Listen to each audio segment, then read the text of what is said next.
O choro anuncia a vida e traz também incertezas. Na corrida contra o tempo, o que esperar para o futuro? A resposta depende de todos nós.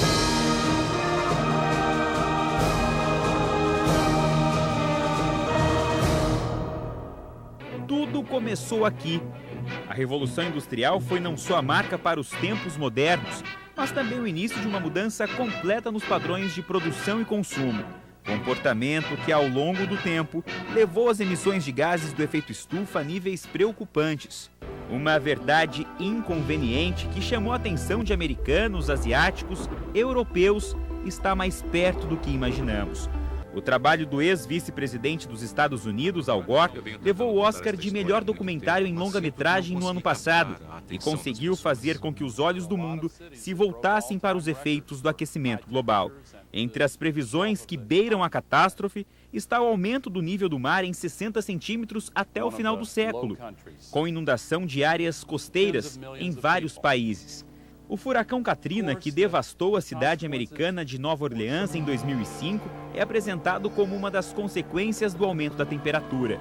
O tom alarmante foi a maneira encontrada para destacar uma realidade que está ligada a cada um de nós.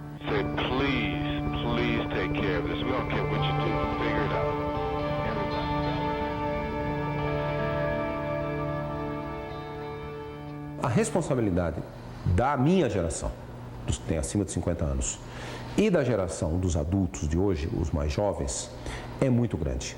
Porque as grandes transformações no padrão de consumo e de produção de tudo no mundo, de energia, de comida, de alimentos, de roupa, de materiais, tudo tem que mudar radicalmente nos próximos 30 anos. Na caminhada da vida temos que fazer escolhas. Nunca se falou tanto em aquecimento global, nunca a Terra esperou tanto de nós. Numa época onde vivemos correndo contra o relógio, a natureza também tem pressa. Estudos revelam que se fizermos as escolhas certas, podemos reduzir os efeitos no clima. Decidir o futuro do planeta tem que ser agora. E na bifurcação das escolhas, é preciso tomar a direção correta.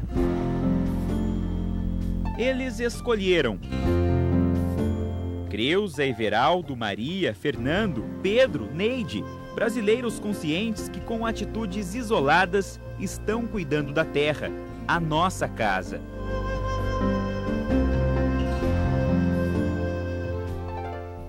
De química ela entende. Tanto entende que se preocupa. Se você conhece o produto, se você sabe que ele é maléfico, você fica preocupada. Creuza se torna defensora da natureza quando o assunto é lixo tecnológico. Tornou a farmácia um ponto de entrega de baterias e pilhas usadas. Ela é escondida, você não vê o que tem dentro, mas ela é venenosa, entendeu? O que tem aqui dentro? Níquel e cádmio. E isso pode causar o quê? Olha, tem desde depressão, dores articulares, são metais pesados que estão no organismo e que você às vezes não consegue detectar. E dependendo da região, o meio ambiente é mais contaminado, outro menos contaminado, assim como por baterias de ácido sulfúrico, alguma coisa assim. E se você deixar, o planeta todo daqui a pouco está contaminado. Mas era preciso mais. Cansada de esperar ações dos governantes, a Creuza resolveu ir além de recolher pilhas e baterias. Há 6 anos, ela paga do próprio bolso o transporte adequado e o processamento do material. A única empresa que faz o trabalho no Brasil fica em Suzano, na Grande São Paulo. O frete é R$ 1.200, uma viagem, não importa, até 4 toneladas, entendeu? O que a gente manda por ano é a média de 1 tonelada. 1 tonelada custa R$ 990 para reprocessar. Então eu vou estar gastando aí por volta de R$ 2.200, mas eu acho que é uma coisa que vale a pena. Eu, como um beija-flor lá, pegando aquela gotinha e levando embora. Pelo menos eu estou fazendo a minha parte, fico tranquila, meu travesseiro é de pluma mesmo, sabe? Eu durmo tranquila. Não é uma pesquisa qualquer. Na conversa informal, um resultado que chama a atenção. Vamos fazer uma conta rápida aqui. Quantos copos vocês gastavam por noite? Média 3. 5, 3. Cada um dos 820 alunos dessa faculdade de Direito usava em média 3 copos plásticos por noite, 2.500 unidades por período de aula, 2.500 problemas ao meio ambiente num só dia. é que copinhos não são alvo de reciclagens. Demoram em média 50 anos para se decompor. Nesse tipo de caso é melhor a gente reduzir e reutilizar esses copos do que mandar para reciclagem, porque a reciclagem deles também causa uma maior poluição. O olhar inquieto do professor virou campanha, ganhou panfletos e conseguiu reduzir pela metade o consumo de copinhos. A caneca de acrílico também passou a substituir os produtos descartáveis. Hoje, para pegar o copo, não, vamos adotar um copo ou trazer a caneca, hoje é diferente. O resultado é esse, o lixo tem diminuído, a quantidade de copos tem diminuído e a própria faculdade está trocando os bebedouros, né? Esses bebedouros que só utilizavam copos, agora será possível também os bebedouros de pressão. Cilindros de serragem, lenha alternativa. O projeto de Pauçu, na região de Bauru, tem ajudado a evitar o corte de árvores. A serragem prensada deu um novo destino ao que antes era sobra nas fábricas da cidade. O impacto dele dentro de um cone faz ele se apertando. Esse atrito gera um calor. Esse calor é controlado e esse calor mantém esse brilho que ele tem em volta. Com a temperatura, ele cria uma proteção para ele não desmanchar. 1 tonelada de briquetes tem a capacidade de gerar 6 vezes mais energia do que a mesma quantidade de lenha produz. O problema de estar derrubando muitas árvores, a gente reduziu em 50%. Uma fábrica como a nossa, reduzir em 50% o consumo de lenha, você coloca isso ao longo de um ano, ao longo de 10 anos, quantas árvores nós vamos deixar de derrubar?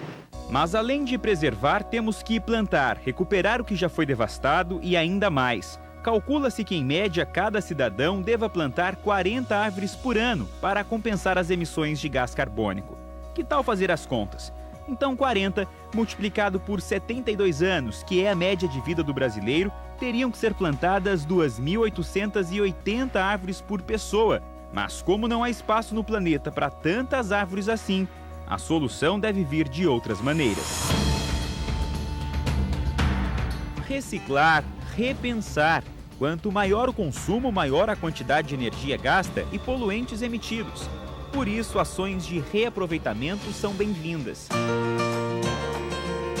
Nem parece de verdade. Tudo aqui saiu de um sonho. Projeto de vida levado a sério. Fui fazer arquitetura para trabalhar com arquitetura sustentável. E quando você busca, quando você está em contato com isso, quando você vai fazer a sua casa, quando eu fui fazer minha casa, eu não poderia fazer diferente. A casa 100% ecológica fica em São José do Rio Preto. Tudo, desde os tijolos, tem uma explicação. Ele é feito com terra crua, estrume de vaca e palha. E ele é seco ao sol. É resistente esse tijolo, por exemplo? Suportaria uma ventania? Não cai? Existem hoje, a prova disso é Ouro Preto, Tiradentes, Pirinópolis, cidades com mais de 200 anos feitos com esse tipo de construção e que está aí em pé, contando história da construção terra crua. A arquiteta usou também postes de iluminação pública antigos, madeira reaproveitada. Eu usei postes, né, de descarte CPFL, cruzetas, onde... Tudo isso era poste? Tudo isso era poste. Mas o que mais chama atenção no projeto é isso aqui. Ao contrário do que parece, não estamos só no jardim suspenso, e sim em cima do telhado. Não entendeu nada? É que nesta casa não existem telhas. No lugar delas, grama. A temperatura dentro da casa é agradável numa das regiões mais quentes do interior de São Paulo. O telhado ecológico também tem outra função. Além dele proporcionar um conforto térmico, tá? Ele faz a purificação do ar. Então, se toda a cidade tivesse um telhado vivo, o ar estaria muito mais puro, tá? E refrescaria muito mais a cidade. Seu Fernando, morador de Araçatuba, também pensou no meio ambiente quando construiu a casa e se alegra cada vez que vê nuvens carregadas no céu. Na laje da casa adaptou um reservatório só para captar a água da chuva. De gota em gota, a redução do desperdício de água potável. O gasto foi muito pouco, né? Porque foi de praticamente 3 caixas d'água de 500 litros, que hoje não dá R$300. E o ganho, a satisfação é o que mais vale, né? A princípio, é mais uma casa na cidade de Badibacite, região noroeste do estado. Mas aqui mora um curioso. Isso mesmo, Pedro é daqueles que passa horas pesquisando e inventando. Unida a essa dose de bisbilhotice, está a paixão pela natureza. Detalhe pequeno que você faz na tua casa já representa bastante coisa. Todo mundo fazia um pouco, a diferença é grande. Foram tantas tentativas a partir do projeto inicial até que deu certo.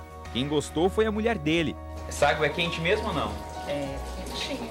Posso ver? Pode. Quentinha mesmo. 120 garrafas PET interligadas, canos e ali está o aquecedor solar com capacidade para esquentar 350 litros de água. Energia captada de graça, economia no bolso. A invenção já reduziu a conta no fim do mês. Ganha porque economiza a energia elétrica, que cai a faixa de uns 20 a 25 reais por mês na parte de eletricidade, porque você não usa o chuveiro. Ideias que se multiplicam, projetos que se transformam. De tanto ler, pesquisar sobre o assunto, Pedro virou especialista. A engenhoca, que no início parecia loucura para muitos, hoje recebeu até encomenda. Agora já está valendo, já é uma boa ideia, como se diz, agora já é uma ideia viável. As garrafas que viraram aquecedor solar na casa do Pedro enfeitam a casa da Dona Neide, em Campo Limpo Paulista, região de Jundiaí. O plástico que demora 500 anos para se decompor vira enfeites, brinquedos e, quem diria, até calhas e vassouras. Isso daí para mim foi uma terapia maravilhosa, então eu esqueço da vida, do mundo, de tudo. Aqui está a invenção mais inusitada. Isso mesmo, uma cama de garrafas PET. Pena que ela não é muito macia não, e essa fica para o marido quando ele chegar tarde em casa. Pode pular no quintal. Ajudar a salvar o meio ambiente não é tarefa somente dessas pessoas que acabamos de conhecer. Propostas existem, mas exigem sacrifícios. Comece mudando as suas escolhas. Ande menos de carro, por exemplo. 40% do CO2 que você emite vem do seu veículo. Em casa, economize energia. Além disso, as lâmpadas comuns devem ser trocadas pelas fluorescentes. Isso vai evitar a emissão de 80 quilos de carbono por ano. Evite produtos com muitas embalagens. Você pode deixar de emitir 600 quilos de carbono se reduzir em 10% o lixo que produz. Pensar e agir. No início desta reportagem até agora, o aquecimento global avançou. Nos últimos 13 minutos, 170 mil toneladas de gases do efeito estufa foram lançados na atmosfera. Se a preocupação já nos atinge, o que prever para quem acabou de chegar? Luíde, que apareceu no início dessa reportagem, ainda não completou um mês de vida. Ainda dá tempo de fazer alguma coisa, de fazer muita coisa, na verdade, né? Cuidar da nossa água, do nosso solo, do nosso alimento. Que com isso a gente vai ter uma melhoria não só na nossa vida, mas na vida deles também, que tá começando agora só. Vamos preservar e se conscientizar que isso aqui está acabando. Então vamos preservar agora e ter um consumo consciente agora para poder no futuro sobrar para os nossos filhos. Luíde agradece? Agradece muito. Mudanças de atitudes, ações. Que herança vamos deixar para as próximas gerações? O futuro começa agora. És um senhor tão bonito quanto a cara do meu filho. Tempo, tempo, tempo, tempo, vou te fazer um pedido. Tempo, tempo, tempo, tempo,